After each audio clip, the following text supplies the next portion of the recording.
Será muy doloroso, pero no me detendré, dijo el jefe de la mafia, dejando atónita a la pobre camarera. El arma seguía caliente, sobre el mostrador de madera entre los dos. Marin no la miraba. Miraba la mancha oscura que se extendía sobre el piso que había trapeado una hora antes. Luego alzó la vista hacia el hombre que había traído la violencia hasta la puerta de su cafetería. Él no se veía arrepentido. Solo se veía cansado. Marin Holloway tenía 27 años, servía café en el turno nocturno de un pequeño local cerca de los muelles de South Boston, y estaba acostumbrada a que le arrebataran las cosas. Le quitaron a su padre cuando tenía 12 años.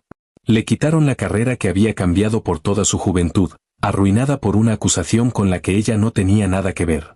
Y luego le quitaron a su hermano menor de una forma más cruel que la muerte misma. Ella había pensado que ya no quedaba nada dentro de sí que perder. El hombre dio un paso más cerca. No la tocó, pero la acorraló contra el borde del mostrador, y toda la habitación pareció encogerse alrededor de ambos. Su pulgar subió y atrapó la lágrima que resbalaba por la mejilla de ella, un gesto demasiado gentil para pertenecer a esa mano. «Vas a perder más», dijo él, su voz baja y áspera. «Pero esta vez, no lo perderás sola». Marin se quedó completamente inmóvil. No sabía si él se refería a la guerra afuera, o a los hombres que lo cazaban, o a ella misma. Pasaría mucho tiempo antes de que entendiera que su vida había estado ligada a esa guerra desde 3 años atrás, sin que ella jamás lo supiera. Y solo entonces sentiría todo el peso de esas palabras. Pero todo comenzó la noche de la primera nevada, a la 1 de la madrugada, con 3 golpes pesados contra el vidrio de la puerta de la cafetería. A la 1 de la madrugada, Ferris Street Coffee no contenía nada más que a Marin y el zumbido apagado de la máquina de espresso mientras se enfriaba lentamente. Ella volteaba cada silla sobre su mesa en el mismo orden que había seguido durante los últimos 4 años, empezando por el rincón más lejano y avanzando hacia la puerta, porque de esa forma no tenía que darle la espalda al vidrio durante demasiado tiempo seguido. Afuera, la primera nevada de la temporada había caído desde temprano en la noche. La nieve delgada y húmeda de un diciembre de Boston, que se derretía en el instante en que tocaba el pavimento, pero que se quedaba el tiempo suficiente para acumularse sobre los techos de los autos estacionados junto a la banqueta. Limpió la varilla de vapor, enjuagó la bandeja de goteo, y cerró la válvula de agua. Lo bueno de trabajar el turno nocturno cerca del puerto era que nadie le hablaba, y lo malo era que nadie le hablaba. Estelle se había ido a las 9, dejando una nota junto a la caja registradora recordándole cerrar tanto el cerrojo superior como el inferior, como si Marin lo hubiera olvidado alguna vez en 4 años. Cuando todo estuvo limpio, abrió el cajón bajo el mostrador y sacó la caja de lata donde guardaba las propinas. Vació el dinero sobre la superficie de madera, empujó las monedas hacia un montón aparte, y luego alisó cada billete con el borde de la mano. Esa noche había ganado $41. Un cliente habitual que trabajaba el turno de la mañana en los muelles había dejado 5, porque ella recordaba que él tomaba su café sin azúcar. 3 muchachos universitarios se habían quedado hasta la medianoche, pidieron 2 bebidas y dejaron $1 y un vaso de papel puesto boca abajo sobre la mesa. Sumó todo mentalmente, sin papel ni lápiz. El hábito de alguien que alguna vez había contado gasas y agujas en una sala donde equivocarse en una sola unidad significaba que alguien tenía que reabrir una incisión.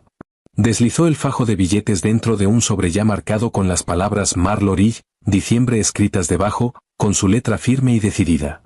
Luego lo volvió a contar. Todavía le faltaban $340. Se quedó mirando el sobre más tiempo del necesario. Quedaban 11 días antes de que venciera el pago. 3 turnos extra en la lavandería le traerían unos $200. Y si el clima no empeoraba demasiado, las propinas de esta semana quizás cubrirían el resto. Tal vez alcanzaría. Tal vez no. Había vivido tanto tiempo con cálculos como este que ya no la asustaban. Solo la cansaban. Marin apagó las luces sobre el mostrador, dejando encendido un pequeño foco detrás de la máquina de espresso, y luego cruzó por la puerta lateral y subió las escaleras de madera hacia el altillo. La habitación sobre la cafetería había sido usada antes como bodega, hasta que el dueño anterior la dividió en vivienda, y el techo era tan bajo que ella tenía que agachar la cabeza cada vez que pasaba bajo las tuberías. La rentaba $400 por debajo del precio del mercado, a cambio del olor a café tostado que se impregnaba en todo, y del sonido de los camiones de reparto entrando y saliendo del puerto a las 5 de la madrugada. Ella no se quejaba. Estar a solo 14 pasos de su trabajo era un lujo que había aprendido a apreciar. Abrió el cajón inferior del gabinete de madera junto a su cama, donde guardaba sus papeles. Encima descansaba una pila de recibos de Marlorie, ordenados por mes, adelgazándose hacia atrás, cada página una prueba más de otra ocasión en la que había logrado encontrar la manera de salir adelante. Colocó el nuevo sobre encima.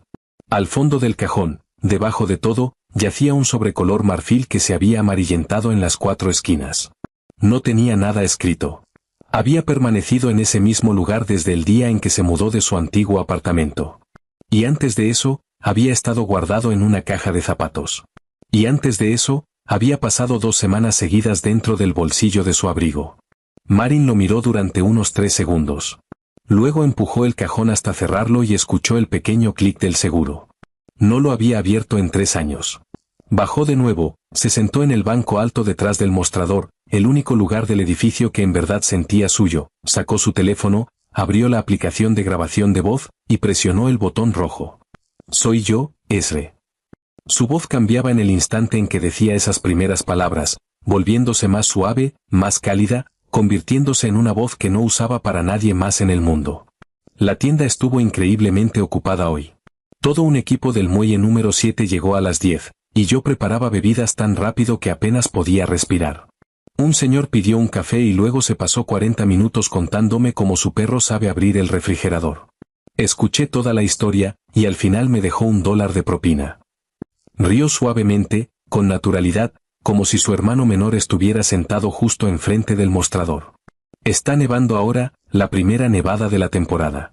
¿Te acuerdas cuando eras pequeño y te empeñabas en quedarte afuera hasta que se te entumecían las manos, y mamá no dejaba de llamarte, pero tú no entrabas? Hizo una pausa por un momento. Afuera, un auto pasó despacio por el final de la calle, sus faros barriendo el vidrio antes de desaparecer. Ya casi tengo listo el pago de este mes, así que no te preocupes por nada. Ya tengo los números resueltos. Era la única frase de toda la grabación que no era verdad, y la dijo con tanta calma que casi se la creyó ella misma. Duerme bien, ¿sí? Mañana te cuento más. Presionó detener, envió la grabación, y observó el pequeño círculo girar en la pantalla hasta que se convirtió en una palomita. No sabía si alguien le ponía esos mensajes a ese alguna vez. Había preguntado 3 veces, y las 3 veces había recibido la misma respuesta cortés del hospital, que lo intentarían, que dependía de su horario diario. Pero aún así grababa uno cada noche, y lo había hecho durante más de 1000 noches, porque si se detenía, entonces los últimos 3 años se convertirían en nada más que un largo silencio, y ella no estaba lista para vivir dentro de ese silencio. Marin deslizó el teléfono en el bolsillo de su delantal, se puso de pie, y estiró la mano hacia el último interruptor detrás de la máquina de espresso. Sus dedos apenas habían tocado el interruptor cuando llegó el primer sonido. Un golpe sordo y pesado azotó la ventana delantera desde afuera. Marin se detuvo. No volteó de inmediato. Se quedó exactamente donde estaba, una mano todavía sobre el interruptor, esperando. 4 años trabajando el turno nocturno cerca del puerto habían quemado hacía mucho el instinto de sobresaltarse. Todo tipo de cosas golpeaban el vidrio de Ferris Street después de que oscurecía. Una ráfaga de viento tumbaba un bote de basura.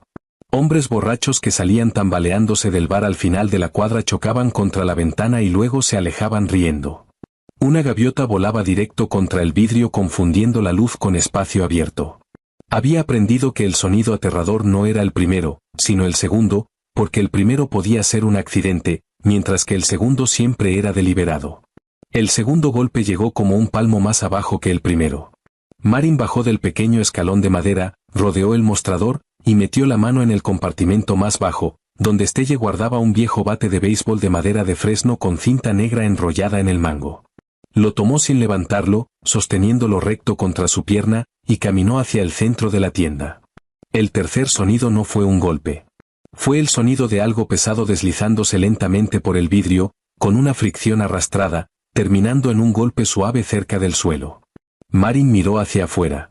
El único foco, todavía encendido detrás de la máquina de espresso, arrojaba un débil resplandor amarillo, apenas suficiente para que viera que la parte inferior de la ventana se había empañado, y a través de ella corría una franja oscura desde la altura del pecho hasta el marco inferior.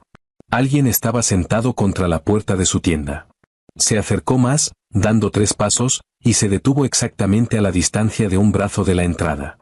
Un hombre estaba sentado en el escalón de concreto, la espalda contra el marco de la puerta, una pierna doblada y la otra estirada sobre la banqueta.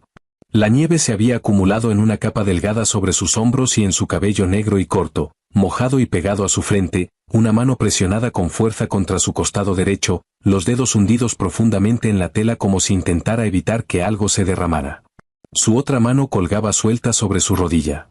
Marin lo observó a través del vidrio durante unos 10 segundos. No abrió la puerta. No llamó a nadie. Solo observó. Y mientras observaba, su mente comenzó a hacer lo que había hecho durante tantos años, lo único que nadie había podido quitarle, aun después de haberle quitado todo lo demás. Su piel estaba pálida, pero no gris. Todavía había color en sus labios. Aún podía sentarse erguido, lo que significaba que su presión arterial no había colapsado por completo. La sangre se filtraba de manera constante en lugar de pulsar con cada latido, lo que significaba que ninguna arteria mayor había sido tocada. Le quedaba aproximadamente media hora si se quedaba quieto, menos si se movía. Golpeó con los nudillos contra el vidrio. El hombre levantó la cabeza, y en ese momento cada cálculo en la mente de Marin vaciló por un instante. Ella había visto todo tipo de personas moribundas. Entraban en pánico. Suplicaban.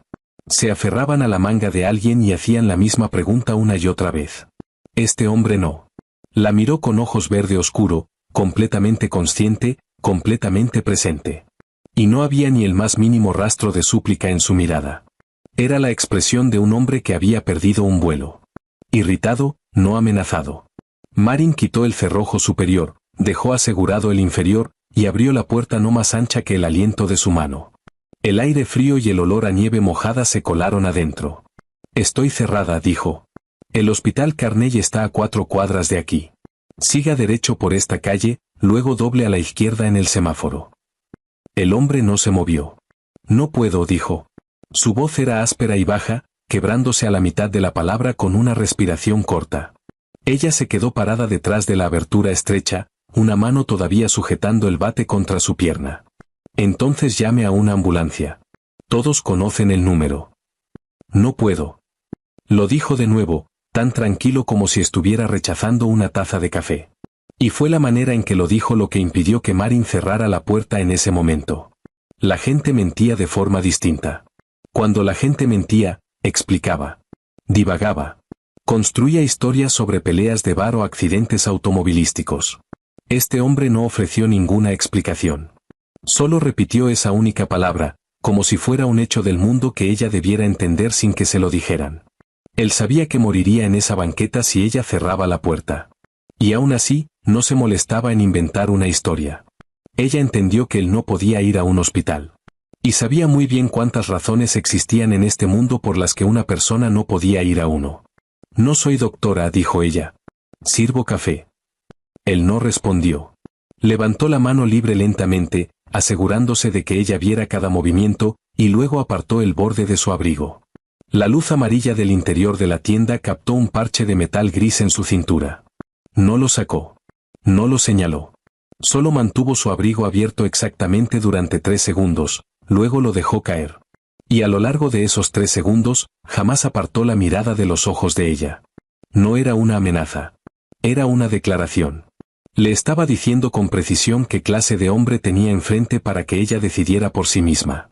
Y eso envió un escalofrío más frío por la columna de Marin que cualquier arma apuntada a su rostro. Se quedó ahí durante 3 segundos. 3 segundos para considerar llamar a la policía. Luego para pensar en los nombres que quedarían escritos en el reporte, las preguntas que seguirían, y la gente que vendría a buscar después. 3 segundos para imaginar cerrar la puerta, apagar las luces, subir las escaleras, y pasar por encima de un cuerpo congelado frente a su tienda la mañana siguiente.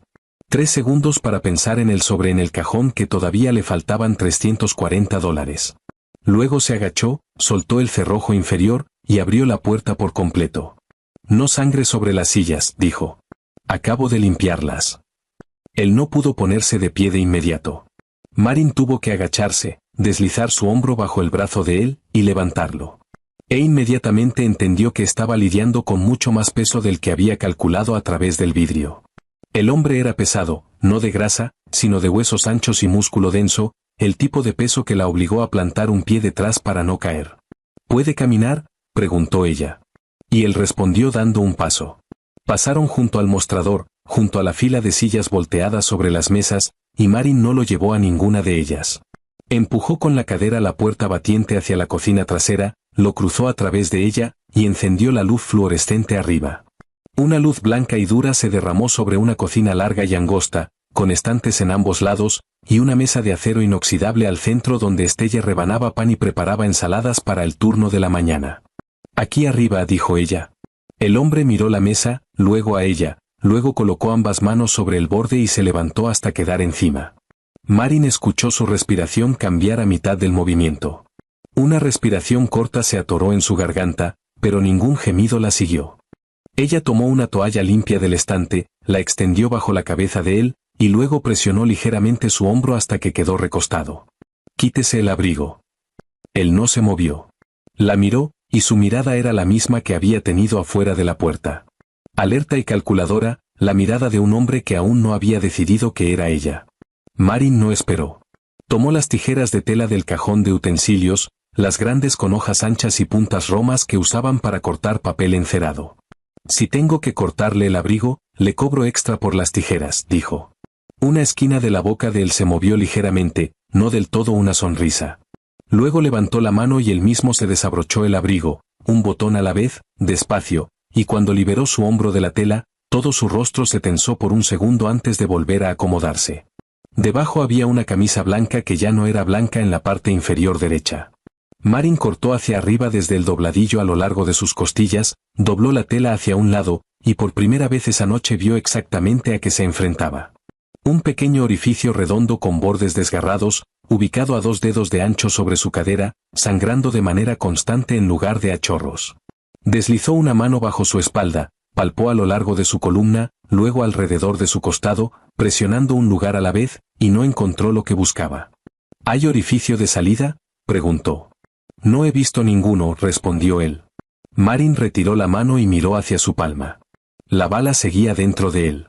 Fue al fregadero, abrió el agua caliente al máximo, y comenzó a tallarse las manos con el jabón industrial que usaba la tienda para lavar bandejas, 2 veces, debajo de las uñas, alrededor de las muñecas, por los antebrazos hasta los codos. Mientras se tallaba, habló con voz pareja, sin voltear. «No tengo anestesia. Tengo medio frasco de lidocaína para inyección subcutánea. Caducó el mes pasado. Va a adormecer la superficie. Entre más profundo llegue, menos servirá. ¿Me entiende?» «Entiendo», dijo él. Ella colocó una olla en la estufa, la llenó de agua, y subió la flama al máximo. Luego sacó un par de forceps de acero, unas pinzas largas, una aguja de sutura curva, y un carrete de hilo del botiquín de primeros auxilios montado en la pared, del tipo que Estelle había comprado en una farmacia, y que nunca había usado para nada más allá de una curita. Dejó caer los forceps, las pinzas y la aguja en el agua hirviendo, y miró el reloj en la pared. Mientras esperaba, extendió una segunda toalla limpia sobre el estante de acero inoxidable junto a la mesa, y comenzó a acomodar los instrumentos sobre ella.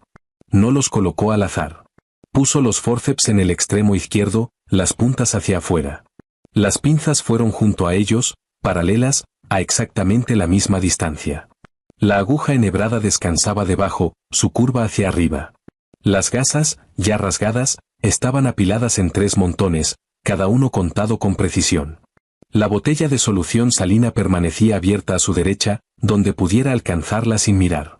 Los puños de los guantes desechables ya estaban volteados hacia afuera.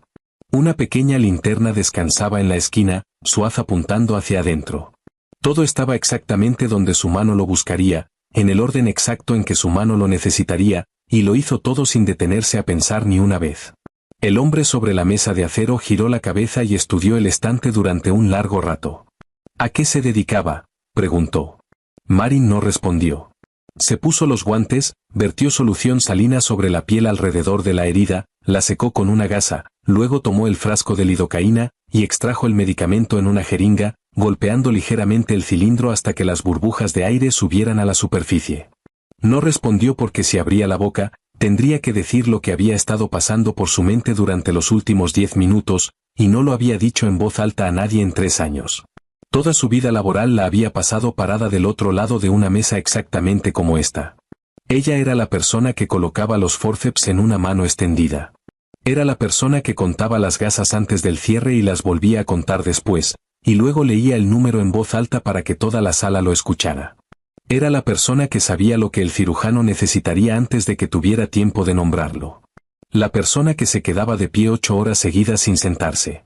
La persona cuyo rostro nadie en la sala recordaba una vez terminada la operación. Había visto a cientos de otras manos hacer lo que ella estaba a punto de hacer esa noche. Conocía cada paso, cada ritmo, cada lugar donde podía ocurrir un error. Simplemente jamás se le había permitido hacerlo con sus propias manos. Y ahora, en esta cocina, cerca de las 2 de la madrugada, no había nadie que extendiera una mano para que ella colocara un instrumento. No había nadie contando con ella. Sus manos eran las únicas manos en la habitación. Insertó la aguja en el borde de la herida y comenzó a inyectar en círculo alrededor de ella. ¿Cómo se llama?, preguntó. Cormac. Nada siguió al nombre. Está bien, Cormac. Solo voy a decir esto una vez. Estoy a punto de meter la mano ahí dentro. Si se mueve, mi mano resbala, y justo debajo de este punto hay un vaso sanguíneo que lo desangrará antes de que yo alcance el teléfono. Morirá sobre la mesa donde la gente rebana pan cada mañana. ¿Entiende? Cormac miró hacia el techo, donde la luz fluorescente derramaba su brillo blanco y duro sobre su rostro, y luego llevó ambas manos detrás de él y se aferró a los bordes de la mesa de acero. No me voy a mover, dijo. Y cumplió su palabra. Marin esperó otros 3 minutos a que hiciera efecto la lidocaína, luego encajó la pequeña linterna entre su hombro y su barbilla, la inclinó hacia abajo, y guió la punta de los forceps hacia la herida. La capa exterior cedió fácilmente, exactamente como había esperado. El anestésico hizo lo único que podía hacer, y nada más. En el momento en que los forceps llegaron al músculo, todo cambió. Ella lo sintió a través de las yemas de sus dedos antes de que sus ojos pudieran registrarlo. Un nuevo tipo de resistencia, más densa, más viva. Alzó la vista hacia el rostro de él exactamente medio segundo. Cormac seguía mirando el techo. Su mandíbula se había tensado en una línea dura. Los músculos de sus sienes saltaron una vez, y sus manos se aferraron a los bordes de la mesa de acero con tanta fuerza que sus nudillos se pusieron blancos. Pero no emitió ningún sonido. Ningún gemido, ningún jadeo agudo. Ni un solo ruido se escapó entre sus dientes apretados. Solo su respiración cambió, volviéndose más corta y rápida, dividida en grupos de 4, como si estuviera contando cada respiración en su cabeza para no derrumbarse. Avíseme si se siente mareado, dijo ella. Si no puede hablar, toque la mesa 2 veces. Él no respondió. En esa cocina solo quedaban 3 sonidos: su respiración, el burbujeo suave de la olla que seguía hirviendo en la estufa detrás de ella, y el sonido de metal contra metal cada vez que colocaba un instrumento en la bandeja y tomaba otro. Marin siguió el trayecto de la bala. No exploraba a ciegas. Se movía en la dirección del tejido desgarrado, despacio, avanzando solo un poco a la vez antes de detenerse a secar con gasa. Contaba las gasas en voz baja, para sí misma. 1, 2, 3. Un hábito que no había usado en 3 años. Aún así, seguía viviendo dentro de ella como un reflejo que nadie había logrado quitarle. A los 4 minutos, preguntó, ¿sigue consciente, Cormac? Aquí sigo, dijo él, y su voz sonaba mucho más áspera que afuera de la puerta, pero se mantenía firme. Bien, no se desmaye. No puedo levantarlo una segunda vez. Ella lo escuchó soltar una respiración corta por la nariz, y pensó que quizás esa era su forma de reír. Al 7º minuto, la punta de los forceps golpeó algo duro y liso, y todo su brazo se quedó quieto. Ahí está, dijo ella. Él no dijo nada. Ella abrió los forceps, giró la muñeca, buscó un borde, y los cerró. Se resbalaron. Lo intentó de nuevo. Se resbalaron otra vez. Al 3er intento, sintió las puntas encajar y sostenerse, y comenzó a jalar. Y ese fue el único momento en toda la noche en que Cormac cambió de posición. No con un movimiento brusco, sino clavando los talones en la mesa y presionando sus caderas hacia abajo, todo su cuerpo tensándose como una cuerda estirada. Y Marin habló de inmediato, su voz sin elevarse nunca. No se quede quieto. Ya casi termina. Él se quedó quieto. Ella jaló. La bala se soltó de la herida y cayó en la bandeja de acero inoxidable que había colocado junto a él, con un tintineo agudo y limpio. Un sonido diminuto que resonó en la cocina como una campana. Cormac soltó los bordes de la mesa y dejó caer la cabeza sobre la toalla, y exhaló despacio, la primera respiración en 7 minutos que no había necesitado contar. Marin no miró la bala. Ya había pasado al siguiente paso antes de que dejara de rodar en la bandeja. Enjuagó la herida con solución salina, la secó, inspeccionó de nuevo el interior con la linterna para asegurarse de que ningún fragmento de tela hubiera quedado adentro, luego tomó la aguja curva y comenzó a suturar. Trabajó despacio y de manera uniforme, colocando cada puntada exactamente a la misma distancia de la siguiente, y lo hizo con una calma que la sorprendió incluso a ella misma. No había miedo en su mente entonces, ni curiosidad, ni preguntas sobre el hombre que yacía bajo sus manos. Solo estaba la aguja, el hilo, y la distancia hasta la siguiente puntada. Cuando terminó, cubrió la herida con gasa, la envolvió, y aseguró las 4 esquinas con cinta. Luego se quitó los guantes, los tiró a la basura, y fue al fregadero. Cormac se incorporó sobre un codo. Miró hacia el vendaje alrededor de su costado, luego hacia la bandeja donde yacía la bala, luego hacia Marin, de pie de espaldas al frente al fregadero. «Tiene las manos firmes», dijo. «Tengo que pagar la renta», respondió Marin sin voltear. Abrió el agua, enjuagó el jabón, se secó las manos con una toalla de papel, y la tiró a la basura. Solo entonces volteó, se recargó con una cadera contra el borde del fregadero, y cruzó los brazos. «Necesita antibióticos. No tengo nada pensado para esto. Solo me queda un poco de amoxicilina de cuando tuve faringitis estreptocócica. No es lo suficientemente fuerte, pero es mejor que nada. Tome 2 ahora, luego una cada 12 horas hasta que se acaben. Nada de alcohol. Mantenga la herida seca. Si le da fiebre después de 48 horas, o si el área se calienta y el enrojecimiento comienza a extenderse, entonces ya no le toca elegir. ¿Va a un hospital, o va a morir de la infección en lugar de la bala? Cormac asintió una vez. «¿Y mi tarifa?», dijo ella. «400 por el procedimiento. Otros 600 por olvidar su cara. En efectivo». Él la miró durante un largo momento. Y algo en esa mirada había cambiado desde que estuvo afuera de la puerta. Una evaluación había terminado y se había llegado a una conclusión. Luego deslizó su mano ilesa dentro del bolsillo interior del abrigo colgado sobre el estante, sacó un rollo de billetes sujeto con un broche de acero, y lo colocó sobre la mesa junto a la bandeja que contenía la bala. No lo contó. No separó nada. Dejó el rollo completo. Luego tomó su abrigo, deslizó los brazos dentro de él, y caminó hacia la puerta de la cocina. Marin no lo acompañó. Se quedó donde estaba, recargada contra el fregadero, y escuchó sus pasos cruzar la habitación principal, lentos y pesados, pero firmes. Luego escuchó la pequeña campana de bronce sobre la puerta principal sonar exactamente una vez, clara y breve. Y después llegó el silencio. Esperó un poco más. Luego fue hacia la mesa de acero, tomó el rollo de dinero, quitó el broche, y lo contó. $2,400. Lo volvió a contar porque pensó que se había equivocado. Seguía siendo 2,400, más de 2 veces y media de lo que había pedido. Marin se quedó ahí, el dinero en su mano, y entendió perfectamente que no era amabilidad. La gente no pagaba de más así por gratitud. Pagaban de más para cerrar una cuenta. Para que ambas partes entendieran que a partir de ese momento, ninguno le debía nada al otro, y que no había razón para que se volvieran a encontrar. Era un pago, y llevaba un mensaje que no necesitaba decirse en voz alta. Se sentó en el piso de la cocina, la espalda contra la puerta del gabinete, el dinero todavía en la palma, y se quedó ahí un largo rato, lo suficiente para que la mitad del agua de la olla en la estufa se evaporara. Luego se levantó, apagó la hornilla, y fue por un trapo y una botella de blanqueador.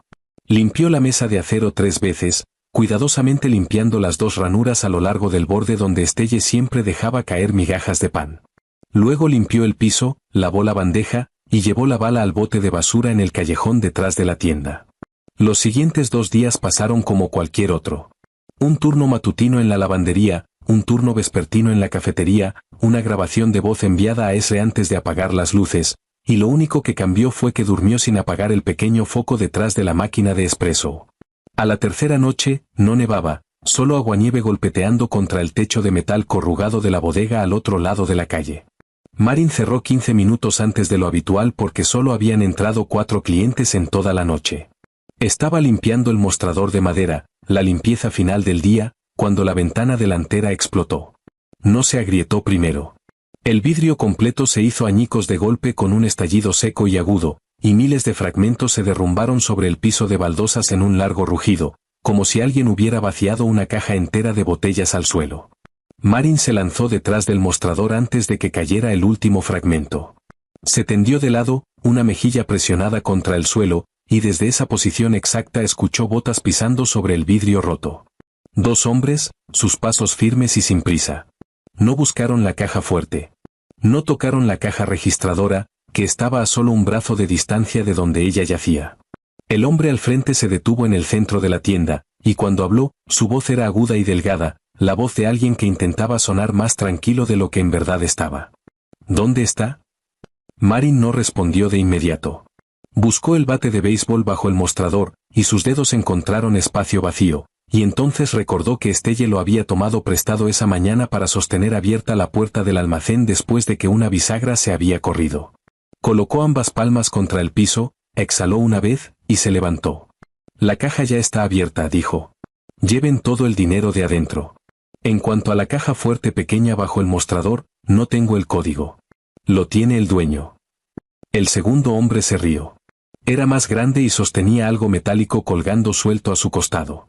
Lo balanceó hacia los estantes de la izquierda, barriendo una fila entera de tazas de cerámica hacia el suelo. Escuche, dijo. No vinimos por su dinero. El primer hombre se acercó más al mostrador. El bar del otro lado de la calle tiene una cámara apuntando a la banqueta, dijo. El lunes por la noche, la 1:47 de la madrugada. Un hombre estaba sentado en el suelo afuera de su tienda. Luego se abrió la puerta. Luego entró. 40 minutos después, salió caminando derecho. Explíqueme eso. Marin escuchó cada palabra, y mientras él hablaba, su mente avanzaba rápidamente a través de una serie de hechos. La grabación, 40 minutos, la habían visto, lo que significaba que se habían tomado al menos un día en encontrar ese bar y convencer a alguien de dejarles ver el vídeo. Eso significaba que no habían empezado con la información. La estaban siguiendo un paso a la vez. Y si la seguían un paso a la vez, entonces no estaban seguros. Levantó la cabeza y respondió con la voz más plana que tenía, la misma que alguna vez usaba para gritar conteos de gasas en una sala llena de gente tensa. Un hombre tocó la puerta cerca de las 2 de la madrugada. Estaba borracho. Se había caído en algún lado y se cortó la rodilla. Lo dejé sentarse adentro 15 minutos, le di un vaso de agua, luego le dije que se fuera. Se fue. No pregunté su nombre, y él no lo ofreció. 40 minutos, repitió el primer hombre. Tuve que limpiar el piso después de que se fue, dijo Marin. Mire este lugar y saque sus propias conclusiones.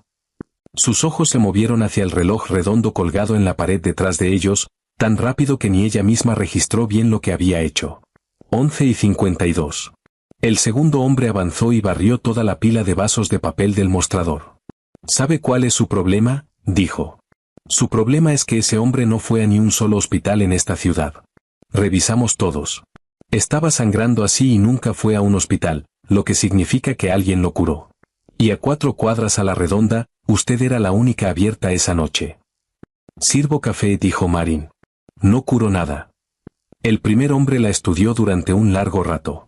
Luego habló de nuevo, y su voz había cambiado. Ya no intentaba sonar tranquilo. Es usted muy buena mentirosa, pero llevo 10 años haciendo esto.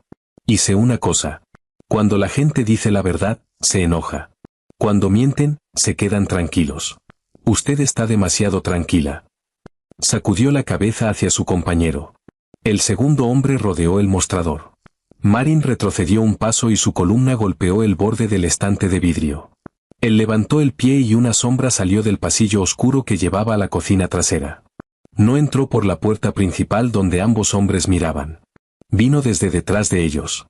Del mismo pasillo estrecho por el que Marin había ayudado a pasar a un hombre herido 3 noches antes, y se movió tan rápido que ella solo alcanzó a ver un tramo de oscuridad deslizarse frente a su vista. Hubo un sonido breve y limpio, distinto a cualquier cosa que se hubiera escuchado antes dentro de esa tienda. La barra metálica cayó de la mano del segundo hombre, golpeó las baldosas y rodó 2 veces. El primer hombre giró y metió la mano dentro de su abrigo. Pero la sombra ya estaba ahí, y 2 sonidos más siguieron, apagados y más suaves que el aguanieve golpeando el techo de metal, separados por menos de un latido. Luego todo se detuvo. Marin permaneció en la esquina entre el estante de vidrio y el mostrador, los brazos colgando a sus costados. La pequeña luz detrás de la máquina de espresso arrojaba su resplandor sobre un hombre alto parado en el centro de la tienda, y él respiraba y la miraba. Cormac.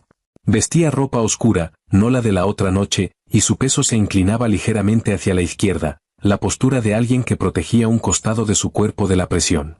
Se agachó, pateó la barra metálica bajo una mesa, luego sacó su teléfono y presionó un solo número.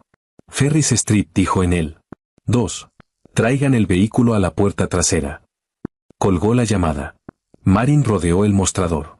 Caminó a través del vidrio roto y miró hacia su piso de baldosas, el piso que había limpiado a las 11.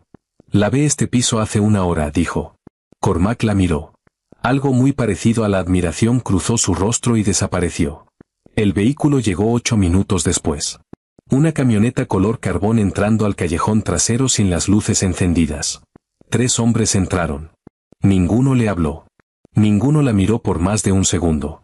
Trabajaron como un equipo que había hecho esto muchas veces antes.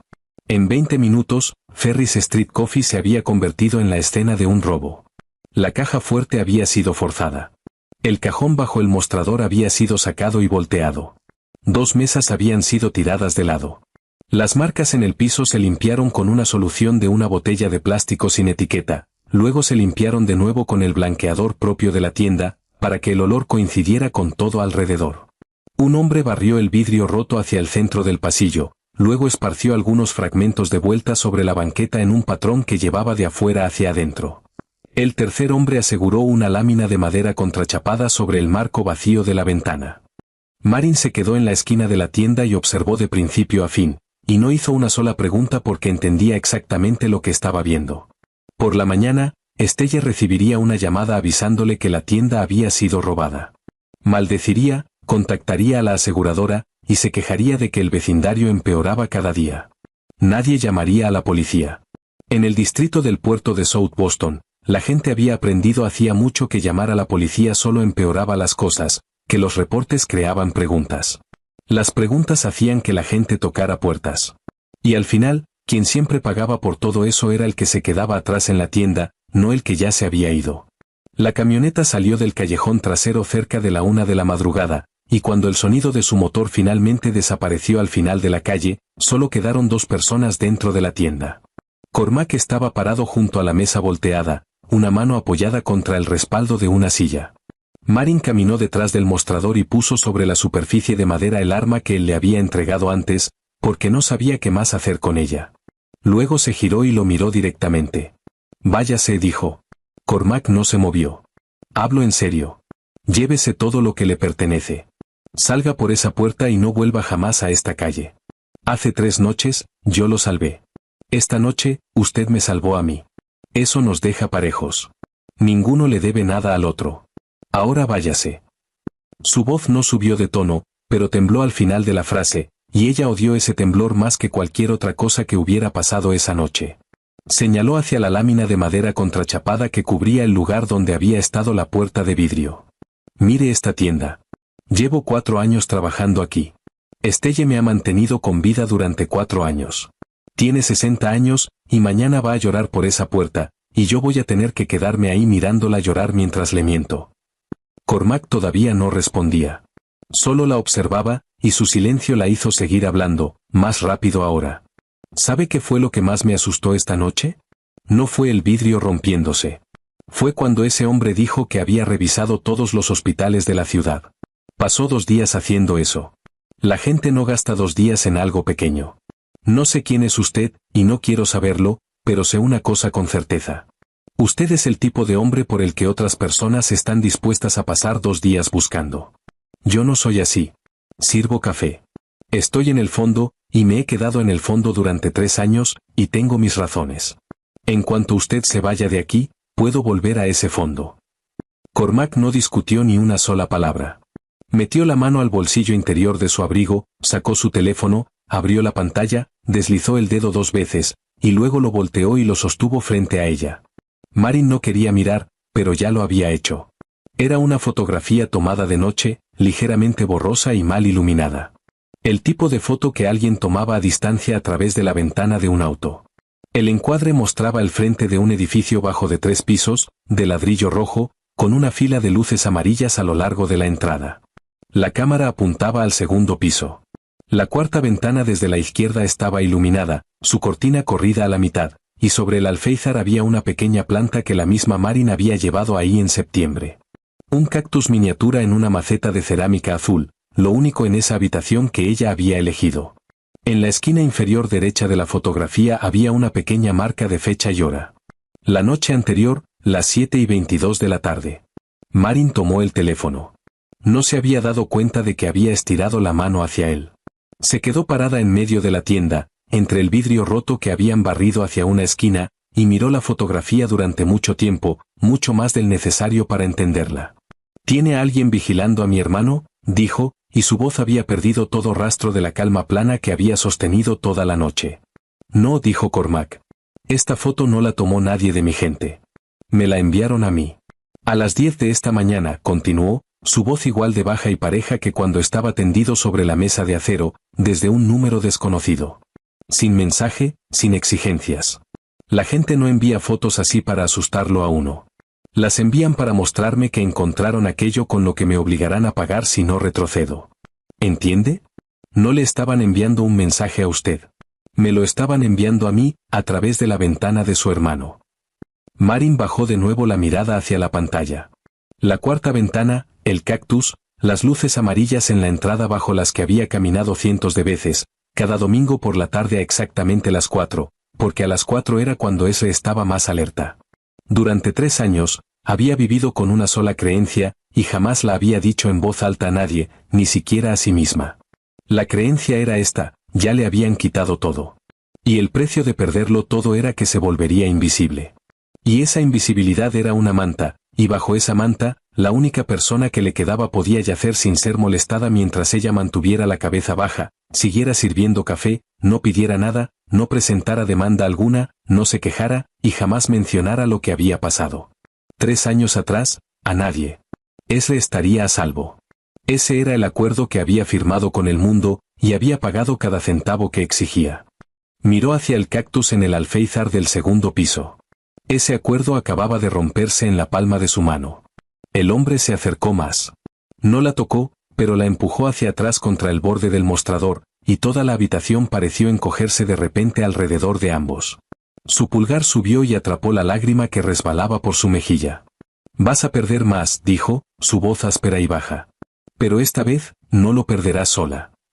Marin se quedó completamente inmóvil. Luego colocó el teléfono sobre el mostrador, pasó junto a él, cruzó la puerta lateral, y subió los 14 escalones de madera hacia el altillo. Sacó la bolsa de lona de debajo de la cama. Dentro empacó 2 suéteres, un pantalón, ropa interior, un cepillo de dientes, y el cargador de su teléfono. Abrió el cajón inferior del gabinete de madera, sacó la pila de recibos de Marlorie y el sobre de diciembre, luego se detuvo un momento, extendió la mano hasta el fondo, y sacó el sobre color marfil que se había amarillentado en las 4 esquinas. No lo abrió. Lo deslizó entre los 2 suéteres, y cerró la bolsa. Abajo, Cormac esperaba en el espacio vacío donde antes había estado la puerta de vidrio, mitad dentro de la tienda, mitad afuera en la noche. Había vuelto a nevar, la nieve delgada de diciembre, y la dejó acumularse sobre sus hombros sin sacudírsela. Escuchó los pasos de ella moviéndose sobre el techo, escuchó un cajón abrirse y cerrarse, y pensó en algo que jamás le diría. Había tenido 36 horas para considerar sus opciones. Podría haber hecho que sus hombres la sacaran del estado esa misma noche, darle otro nombre, y suficiente dinero para empezar de nuevo en algún lugar donde nadie la conociera, y había considerado ese plan en el instante en que la fotografía apareció en su pantalla. No lo eligió. Se dijo a sí mismo que era porque la otra opción no era segura. Porque los Oberyn tenían gente en más lugares de los que ella podía imaginar. Porque, ¿cuánto tiempo podría sobrevivir en verdad una mujer huyendo sola? Pero parado ahí en la nieve, escuchando sus pasos arriba, sabía que esa no era toda la verdad. La verdad era que 3 noches antes él había estado tendido de espaldas sobre una mesa de acero en esa cocina, completamente indefenso, completamente en las manos de una desconocida. Y esa desconocida no había temblado ni una vez. En 10 años, nadie lo había mirado nunca sin calcular cuánto valía o qué tan peligroso podía ser. Ella solo había calculado cuánto tiempo más le quedaba de vida. Escuchó el cierre de la bolsa cerrarse arriba, y entendió perfectamente lo que acababa de hacer. Había arrastrado a otra persona bajo el agua, y ella ni siquiera sabía todavía qué tan profundo era el lago. El auto condujo unos 20 minutos, dejando atrás el vecindario que ella conocía de memoria, pasando por un largo tramo de carretera bordeado solo por cercas de malla ciclónica y filas de contenedores de carga apilados, luego girando hacia una vieja calle de adoquines que corría cerca del agua. Se detuvo frente a un edificio de ladrillo de 4 pisos, del tipo de bodega construida cuando el puerto todavía prosperaba, con ventanas arqueadas y muros gruesos. Cormac la llevó adentro por un pasillo lateral y una puerta de acero sin manija exterior. Más allá había un elevador de carga convertido, y él presionó su pulgar contra un pequeño panel de vidrio junto a las puertas antes de seleccionar un piso. El elevador subió y se abrió directamente hacia un espacio enorme que ocupaba todo el nivel, con techos el doble de altos que los de una casa ordinaria, columnas de acero expuestas, y una fila de ventanas a lo largo del muro este, con vista hacia el agua negra abajo. Marin se detuvo exactamente donde se habían abierto las puertas del elevador, sosteniendo la bolsa de lona contra su estómago, y miró alrededor una vez. No había fotografías en las paredes, ni una sola. Dejó caer la bolsa sobre el piso de madera, y aterrizó con un golpe pesado e insolente. Así que soy una rehén, dijo. Eres una invitada, respondió Cormac. Se quitó el abrigo mojado y lo colgó sobre el respaldo de una silla. A las invitadas se les permite irse, dijo Marin. Cormac se volteó y la miró. Una invitada que sale por esa puerta esta noche será encontrada mañana en el patio de contenedores, dijo, sin poner énfasis en ninguna palabra, como si estuviera leyendo el pronóstico del clima. Te quedas aquí hasta que termine de resolver esto. Entonces puedes irte a tu casa. ¿Quién me dice cuándo terminó?, preguntó Marin. Él no respondió. Solo señaló hacia el extremo lejano de la habitación. Primera recámara a la derecha. Hay agua caliente. Las toallas están en el gabinete. El elevador requiere huella digital. La escalera está cerrada desde afuera. No para mantenerte adentro, sino porque es la única forma de mantener a todos los demás afuera. No lo intentes. Luego desapareció por un pasillo del otro lado, dejando a Marin sola en medio de ese espacio enorme con la bolsa a sus pies. Esperó hasta las 2 de la madrugada. Se recostó sobre la cobija sin desdoblarla, los ojos abiertos, contando el ritmo de alguna máquina funcionando bajo el piso. Y cuando el número había crecido lo suficiente para que creyera que todo el nivel se había dormido, se sentó, cargó sus zapatos en una mano, y abrió la puerta de la recámara girando la manija muy despacio antes de jalarla hacia sí. El pasillo era largo, con solo 2 luces todavía encendidas, una en cada extremo. Se movió a lo largo de la pared, descalza sobre el piso de madera fría, y contó las puertas. La primera puerta a la derecha era la suya. La segunda estaba ligeramente abierta, completamente oscura, con olor a papel viejo saliendo de adentro. La tercera estaba cerrada, y había luz debajo de ella, así que le dio un amplio rodeo y caminó más silenciosamente. La cuarta era un nicho en la pared en lugar de una puerta. La quinta era la que necesitaba. Una puerta de acero pintada de gris con las palabras que la marcaban como salida de emergencia casi por completo desprendidas arriba. La empujó y se abrió, y por un segundo su corazón latió más rápido porque se había abierto con demasiada facilidad. El cubo de la escalera de concreto era angosto y mucho más frío que el espacio afuera de él. Y luces con sensor de movimiento se encendían un nivel a la vez mientras bajaba. Bajó. Había una puerta en el rellano del tercer piso. La probó. Cerrada con llave. Siguió al segundo piso. Otra puerta, cerrada con llave. Siguió bajando, más rápido ahora, una mano aferrada al barandal de hierro. Y cuando llegó al rellano final, la vio. La puerta de acero al final de las escaleras, con una delgada línea de luz debajo que entraba desde afuera, el resplandor amarillo de una lámpara de calle junto al agua. Marin colocó ambas manos sobre la barra horizontal y empujó. No se movió. Empujó de nuevo con el hombro detrás y escuchó metal chocar contra metal del otro lado, el sonido inconfundible de un cerrojo asegurado desde afuera. Retrocedió y miró la puerta. Luego se sentó en el último escalón. No la golpeó. No gritó.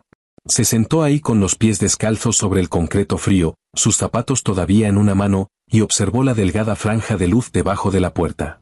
Más allá estaba la calle de adoquines, el agua, la ciudad donde había vivido toda su vida, a solo una puerta de distancia. La luz con sensor de movimiento arriba se apagó porque se había quedado demasiado quieta.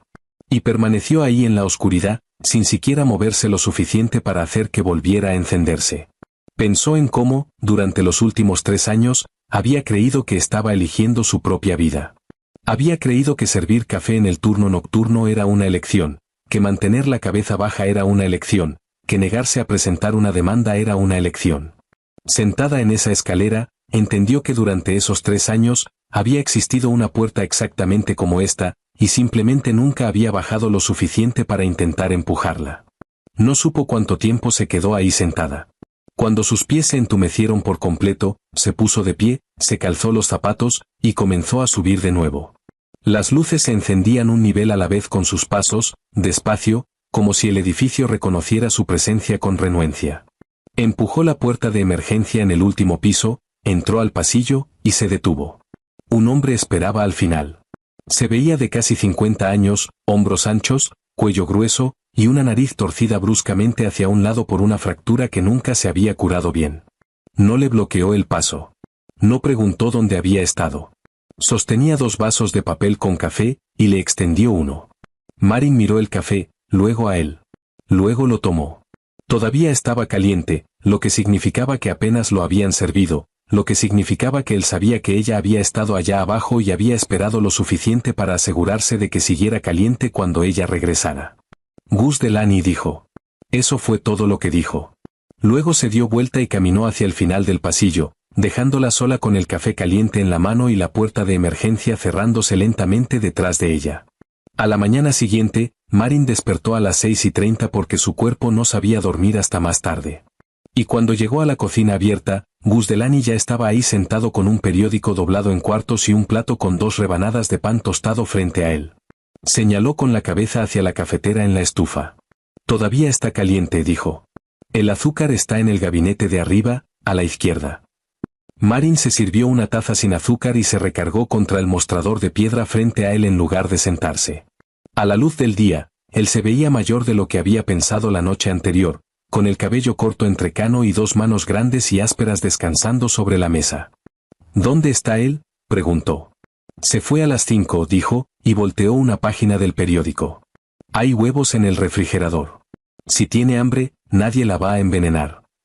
Marin no rió. Bebió un sorbo de café, dejó la taza, y le hizo directamente la pregunta que había estado pensando desde que se sentó en aquel escalón de concreto la noche anterior. ¿Cuánto tiempo lleva trabajando para él? 11 años, dijo Gus. Entonces respóndame esto. ¿Qué clase de hombre es Cormac Fallon? Gus alzó la vista. La estudió por un momento, y no había nada hostil en su mirada, pero tampoco intención alguna de hacerla sentir cómoda. ¿Quiere que le diga algo que la haga sentir mejor, o quiere la verdad?, preguntó. La verdad. Dobló el periódico, lo empujó a un lado, y se enderezó. Entonces le voy a contar una historia, dijo. Hace 4 noches, cerca de las 3 de la madrugada, una bodega en el muelle número 9 se incendió. Esa bodega era nuestra. Estaba vacía. No había carga adentro, nada en absoluto. Habíamos sacado todo la semana anterior. El hombre que la incendió se llamaba Ronan Oberyn, sobrino de Padre Oberyn. Y Padre controla todo el lado norte de esta ciudad. Ronan la quemó para mandarle un mensaje a mi jefe, algo como, si puedo llegar a este lugar, puedo llegar a los demás. Gus hizo una pausa y giró el plato frente a él en un pequeño círculo. La bodega en verdad estaba vacía, dijo. Pero, ¿sabe que no estaba vacío? El techo.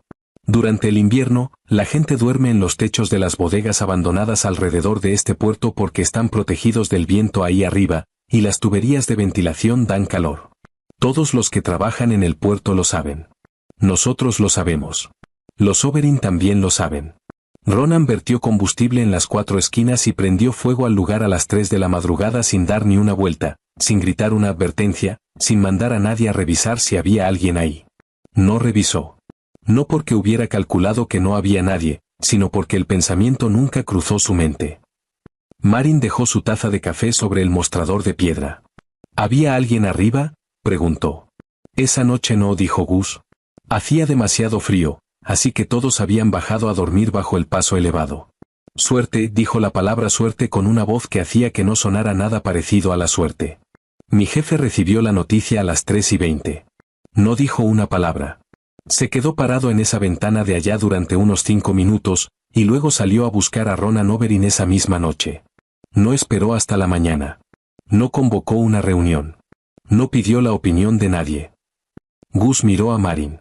Y la noche que salió a buscar a ese hombre, recibió un balazo. Luego caminó 4 cuadras y tocó la puerta de su cafetería. Marin no dijo nada. En su mente, iba acomodando la secuencia de los hechos, y cada pieza encajaba con una precisión que la inquietaba. Gus se puso de pie, llevó su plato al fregadero, y siguió hablando mientras abría el agua. No le cuento esto para que piense que mi jefe es un buen hombre. No cometa ese error. Ha hecho cosas que usted no podría perdonar, y yo no voy a sentarme aquí a defenderlas todas. Ha habido noches en las que lo seguía a algún lugar y volví a casa la mañana siguiente sin poder mirar a mi esposa a la cara. Cerró el agua, se secó las manos con la toalla junto al fregadero, y se giró de nuevo hacia ella. Pero hay una línea que él nunca ha cruzado en los 11 años que lo he seguido. Mujeres, niños, y gente que no tiene nada que ver con nada de esto. Intocables. Nunca usados como palanca. Nunca usados para mandarle un mensaje a nadie. Toda la ciudad conoce esa regla de la familia Fallon, y esa regla le ha costado más de lo que le ha ayudado, porque lo hace predecible. Y en este negocio, ser predecible es peligroso. Aún así, la mantiene. Oberyn, dijo Gus, y su voz cambió ligeramente, no tiene ninguna línea. No es que sea más cruel. Es que la línea simplemente no existe en su mente. Para él, donde quiera que se pueda aplicar presión, la aplica. El techo de la bodega a las 3 de la madrugada no fue diferente. Y nada más tampoco. ¿Entiende la diferencia? Marin la entendía. La entendía más claramente de lo que Gus imaginaba. Porque durante los últimos 3 años, ella había vivido en un mundo lleno de gente que no tenía esa línea en la mente. Gente que firmaba un nombre en un espacio en blanco sin necesitar saber a quién pertenecía ese nombre. Gente que cerraba un expediente a las 5 de la tarde y se iba a cenar a casa. Había aprendido que la mayoría de las cosas terribles del mundo no venían de la crueldad. Venían de alguien a quien no le importaba dar una vuelta y revisar si había alguien en el techo. Tomó su café y terminó lo que ya se había enfriado. ¿No le da miedo que le cuente todo esto a alguien?, preguntó. Gus tomó el periódico y se lo puso bajo el brazo. ¿A quién se lo va a contar?, dijo. Luego salió de la cocina. Y en la puerta, se detuvo un segundo sin voltear. No vuelva a bajar por esa escalera, dijo. Hace frío ahí abajo. Cormac regresó cerca de la 1 de la tarde. Marin escuchó el elevador antes de verlo, y cuando salió, ella estaba parada en la cocina lavando la taza de café que había usado esa mañana. Él caminó directo al fregadero del otro lado, abrió la llave, y comenzó a pasar agua sobre ambas manos. Marin observó, los nudillos de su mano derecha estaban partidos en 3 lugares, la piel blanqueada por el agua, tierra atrapada en los bordes. Se los enjuagó como quien lava una sartén, sin mirar ni revisar, y estaba a punto de cerrar el agua cuando ella habló. Siéntese. Cormac se detuvo. Giró la cabeza y la miró. Le dije que se siente, repitió ella. Fue al gabinete en la pared donde había encontrado el botiquín esa mañana mientras buscaba lo necesario para hacer café, y lo bajó. Era mucho más pesado y estaba mejor surtido que el de la tienda, del tipo que la gente compraba solo cuando sabía con certeza que se usaría. Lo llevó a la mesa del comedor y lo puso ahí. Cormac miró la caja, luego a ella, luego jaló una silla y se sentó. Colocó ambas manos sobre la mesa, las palmas hacia arriba, y no dijo nada. Marin tomó la silla frente a él. Sacó las pinzas, gasas y solución antiséptica, y trabajó sobre su mano en el mismo orden que hacía todo en su vida, de afuera hacia adentro, de lo simple a lo difícil. Hay algo alojado en el nudillo del medio, dijo. No se va a quitar lavándolo. Lo sé, dijo él. Cerró las pinzas alrededor de él, sacó un pequeño fragmento blanco, probablemente pintura de pared, y lo dejó caer sobre la mesa. Esto va a arder. Cormac no respondió. Ella vertió antiséptico sobre la gasa y la presionó contra su nudillo. Y él no retiró la mano ni tensó el rostro. Solo su pulgar se movió ligeramente, y luego se quedó quieto de nuevo. Durante los siguientes minutos, ninguno de los dos habló. En algún lugar afuera, el silbato lejano de un barco cruzó sobre el agua. Luego Marin dijo, sin levantar la vista, Gus me contó sobre la bodega en el muelle número 9. Cormac se quedó callado un momento. Contó más de lo que esperaba, respondió. Dijo que hay una línea que usted nunca ha cruzado. Eso fue lo que dijo. No yo. Ella jaló una tira de venda del rollo, la cortó con las tijeras del botiquín, y comenzó a envolverla alrededor del nudillo de su dedo índice. ¿Cuánto tiempo lleva haciendo esto?, preguntó. 10 años. ¿Qué edad tenía cuando empezó? 24. Las manos de Marin se detuvieron exactamente un instante antes de continuar. A los 24, la gente todavía está en la escuela, dijo. Algunos sí, respondió Cormac. Ella cortó la venda y aseguró el extremo. Luego pasó a su dedo medio. ¿Quién le dio esto?, preguntó. Nadie me lo dio. Entonces, ¿por qué es usted el que está sentado en esa posición? Él miró hacia su mano descansando en las de ella. Porque soy el que se quedó, dijo. Marin alzó la vista. Cormac no la miraba. Miraba el pequeño fragmento blanco de pintura sobre la mesa. Tenía un hermano mayor, dijo. Brandon, 4 años mayor que yo. Él era el que debía estar sentado en esta posición. Ella pasó la venda sobre su nudillo, la sostuvo en su lugar, y la envolvió una vez más. Él nació para esto, dijo Cormac. Sabía los nombres de cada esposa y cada hijo de cada hombre en el puerto. Recordaba quién acababa de salir de cirugía, quién acababa de perder a su madre, y quién iba retrasado en sus cuentas médicas. La gente lo seguía porque quería, no porque le tuviera miedo. Yo estudiaba ingeniería estructural en Northeastern. Luego, mi último año. Marin cortó la venda. ¿Luego qué pasó?, preguntó. Luego hubo una noche, dijo. Las 3 de la madrugada. Ella extendió la mano y él colocó la otra en ella.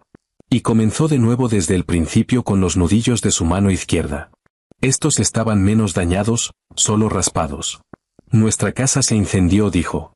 Mi padre estaba dentro. Ella limpió el raspón con gasa lentamente. Mi hermano lo arrastró hasta el jardín, dijo Cormac.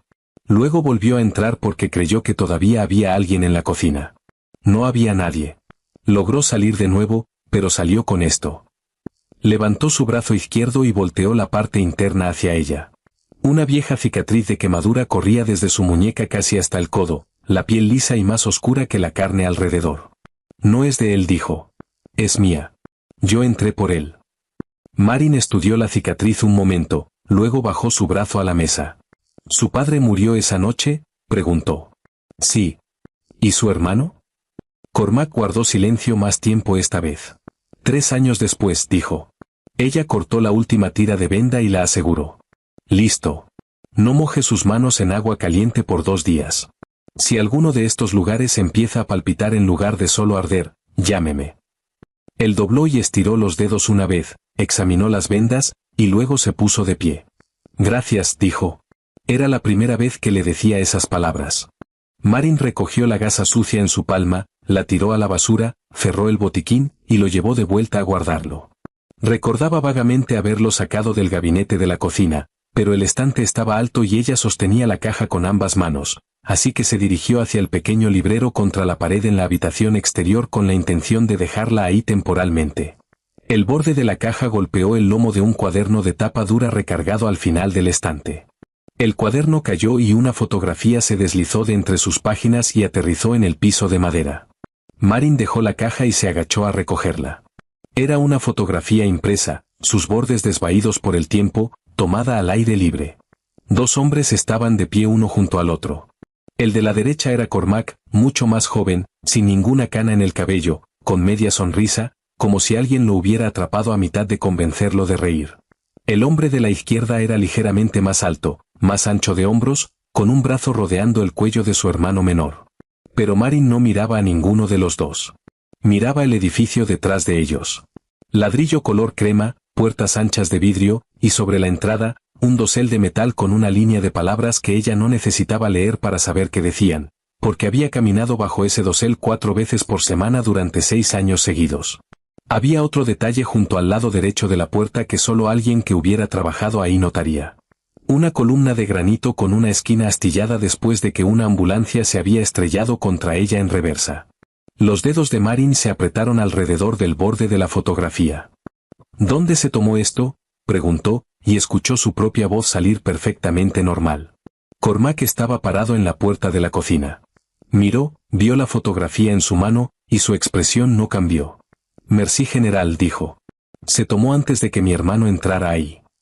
Alzó su vaso de agua y bebió. Murió ahí, dijo. Sala de operaciones número 4. Marin no dijo nada. Se agachó, recogió el cuaderno de tapa dura, deslizó la fotografía entre 2 páginas viejas, y lo devolvió a su lugar original al final del librero, su lomo alineado prolijamente con los libros a su lado. Luego levantó el botiquín, lo llevó a la cocina, lo colocó sobre el mostrador de piedra, y abrió la llave.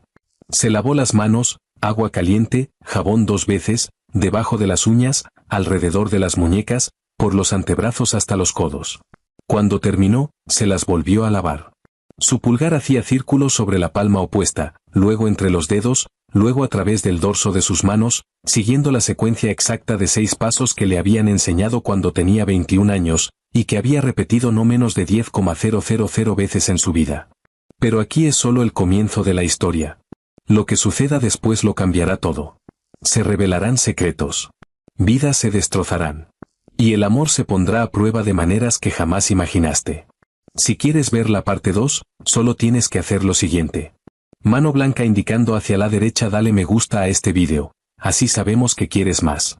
Mano blanca indicando hacia la derecha, suscríbete y activa la campanita, para que la parte 2 te llegue en cuanto se publique. Mano blanca indicando hacia la derecha, comenta parte 2 abajo, así sabremos que estás listo. Cada me gusta, cada comentario, cada suscripción nos dice, sigue adelante. Sigue contando estas historias.